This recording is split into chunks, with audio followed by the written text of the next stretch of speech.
Hello students, welcome to Study from Home 11th Standard Business Studies chapter Forms of Business Organization. In this chapter currently we have completed till cooperative societies. Cooperative societies में हमने finish up कर लिया है what are cooperative societies, what are its features, what are its merits and under which legislation cooperative societies act in India. ठीक है, तो ये है मेजर हाईलाइटेड चीज़ कोऑपरेटिव सोसाइटीज़ में अब तक जो वीडियोस में हम पढ़ चुके हैं. एंड जिन स्टूडेंट्स को अब तक ये चैप्टर जिन स्टूडेंट्स ने अब तक शुरू नहीं किया है वो चैप्टर इस स्टूडेंट को पढ़ वो स्टूडेंट्स इस चैप्टर को पढ़ सकते हैं मेरी प्रीवियस वीडियो से, जो कि आपको यूट्यूब पे मिल जाएंगी या आपकी गूगल क्लासेस पे अवेलेबल होंगी जो स्टूडेंट्स स्कूल के थ्रू मुझसे कनेक्टेड हैं.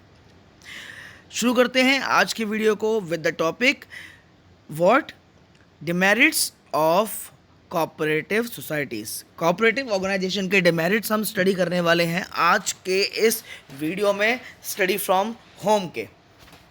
सबसे पहला जो डिमेरिट है, डिमेरिट के लिए हमने सबसे पहले क्या किया हुआ है, एक फ्लो चार्ट हमारे पास अवेलेबल है, 4 से 5 डिमेरिट उसमें गिवन है. एक एक डिमेरिट को हम इंडिविजुअल स्टडी करेंगे.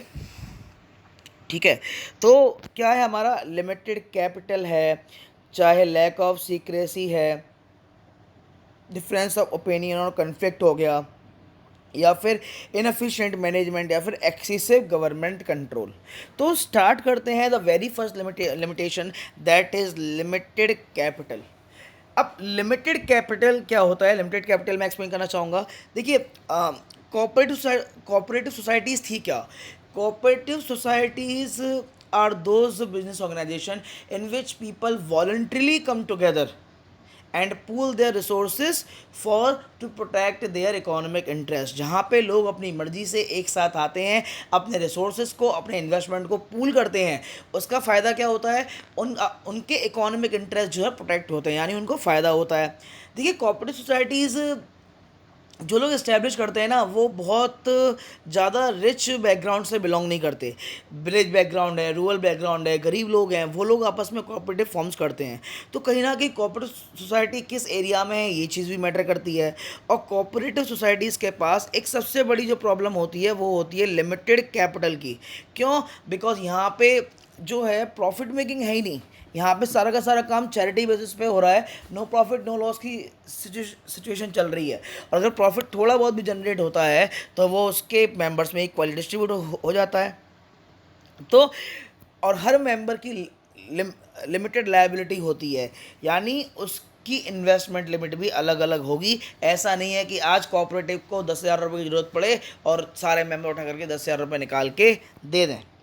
The cooperative organisation is formed for by the people who have limited resources, ये मैंने आपको बताया, and there is no compulsion to contribute some minimum amount of capital to become a member.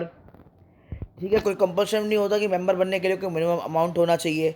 ठीक है, a principle of one man one vote also discourages people to invest more. So cooperative organization always face a shortage of capital due to low rate of return. यानी कि कितना भी investment वो कर लें, सब वहाँ पे डेमोक्रेटिक स्टेटस की वजह से यहाँ पे इक्वल रहते हैं. तो इस वजह से कैपिटल लिमिटेड रह पाती हैं, लोगों के पास रिसोर्सेज अच्छे नहीं होते जो कोऑपरेटिव सोसाइटीज़ के मेंबर होते हैं. ठीक है, एंड हर कोई जितना मिलेगा उन्हें कोऑपरेटिव से उसी के इक्वल में काम करना चाहते हैं.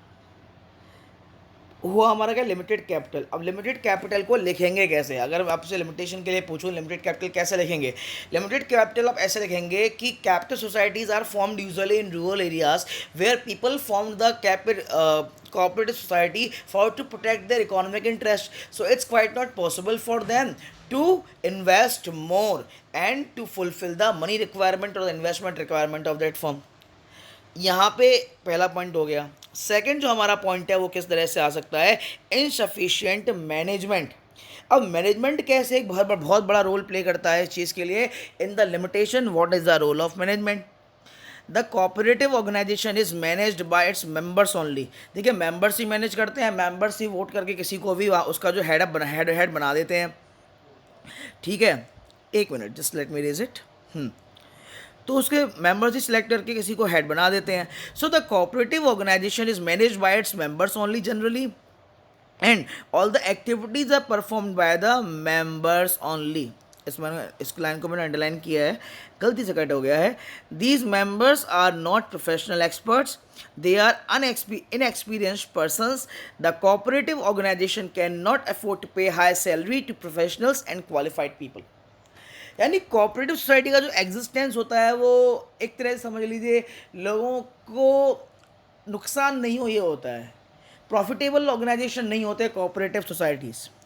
और इस प्रॉफिटेबल ऑर्गेनाइजेशन की वजह से वो मैनेजमेंट पे इतना ध्यान नहीं देते.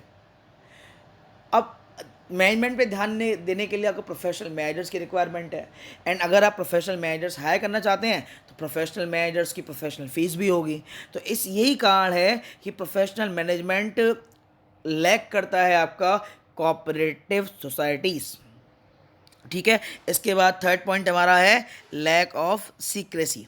लैक ऑफ सीक्रेसी क्या है? देखिए, लैक ऑफ सीक्रेसी यानी कि कोऑपरेटिव सोसाइटी एक डेमोक्रेटिक ऑर्गेनाइजेशन है. डेमोक्रेटिक ऑर्गेनाइजेशन मतलब जहाँ पे कुछ भी चीज़ छुपाई नहीं जा सकती उसके मेंबर से, ट्रांसपेरेंसी मेंटेन रहती है. ठीक है. इस वजह से सीक्रेसी बिजनेस की मेंटेन नहीं रह पाती, because every member of cooperative society is not in the cooperative with same intention. In cooperative organizations, there are open discussion in the meetings by members. So it is difficult to maintain secrecy about operations of cooperative society.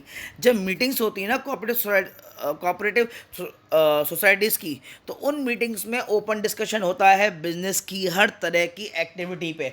और जब इस तरह की meetings होती हैं तो कहीं ना कहीं बिजनेस के ऑपरेशंस की सीक्रेसी को मेंटेन करना बहुत ज़्यादा मुश्किल हो जाता है. अब सीक्रेसी कैसे? सीक्रेसी के लिए मैंने आपको कई एग्जाम्पल पहले भी दिए हैं किस तरह से how a business need to maintain its secrets. Because Coca Cola is Coca Cola because its secrets. ठीक है. तो बिजनेस सीक्रेट्स मेंटेन करना बहुत ज़रूरी है, जो कि कोऑपरेटिव में बिल्कुल भी पॉसिबल नहीं है. फोर्थ पॉइंट हमारा क्या है? Excessive government control. अब कोऑपरेटिव के लिए मैंने आपको बताया था cooperative works for the betterment of economic condition of its members. ठीक है. और जब आप रूरल एरियाज़ में या कंट्री के फार्मर्स के लिए या फिर पुअर्स के लिए काम करते हैं तो कहीं ना कहीं गवर्नमेंट एड भी आपको मिलती रहती है, यानी गवर्नमेंट हेल्प करती है आपकी. लेकिन कभी कभी गवर्नमेंट हेल्प इतनी ज़्यादा हो जाती है कि गवर्नमेंट का इंटरफेरेंस हो जाता है उसमें. देखिए, पढ़ते हैं. As cooperative organisation get various concessions and benefits from the government, in return there is excessive government regulation and control. ठीक है. It is essential for a cooperating organisation to get its account audited by the auditors of the cooperative department. यानी cooperative department के लिए क्या है, ये compulsory है कि वो अपने अकाउंट्स को ऑडिट कराएं, यानी जितना भी हिसाब है, और वो गवर्नमेंट के रजिस्ट्रार के पास क्या होना चाहिए? सबमिट होना चाहिए. यानी गवर्नमेंट ने एक ऐसा लेजिस्लेशन लगा दिया उन पे. अब ऐसा क्यों लगाया गया है? Because government economic aid provide करती है, तो इकोनॉमिक एड के हिसाब के लिए. लेकिन गवर्नमेंट का कंट्रोल जब वहाँ पे आ जाएगा तो कहीं ना कहीं लोग अपनी फुल कैपेसिटी से काम नहीं कर पाएंगे, बिकॉज एक तलवार लटकती रही दिखाई देगी. बिकॉज बिजनेस में पॉजिटिव नेगेटिव बहुत सारे पॉइंट्स होते हैं.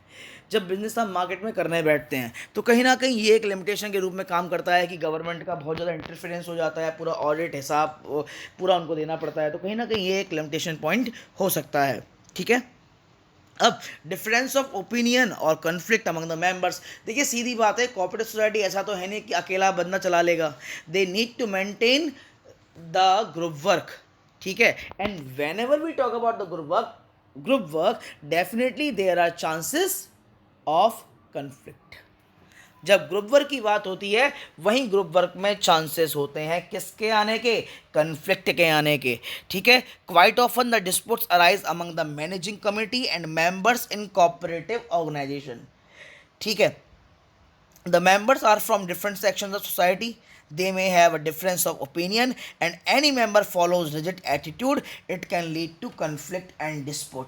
यानी कि जब बहुत सारे लोग रहते हैं, हर लोग अलग अलग सोसाइटी के पार्ट से बिलोंग करते हैं और एक भी मेंबर की वजह से कोऑपरेटिव सोसाइटी में डिस्प्यूट जो है वो अराइज हो सकते हैं। तो हमने कौन कौन से लिमिटेशन पढ़े, एक बार उन लिमिटेशंस को रिवाइज कर लेते हैं। लिमिटेड कैपिटल किस तरह से, limited capital is the limitation for cooperative societies, lack of secrecy, insufficient management, excessive government control, difference of opinion और conflict among the members। ठीक है, तो ये थे हमारे डिमेरिट्स ऑफ कोऑपरेटिव ऑर्गेनाइजेशन। इस वीडियो को आज यहीं ख़त्म करते हैं। नेक्स्ट वीडियो में हम जानेंगे types of cooperative societies. Cooperative societies के कितने तरह के टाइप होते हैं एंड ये किस तरह से सोसाइटी के किस पार्ट के लिए वर्क करते हैं। तब तक के लिए thank you students, to listen very patiently. Have a nice day.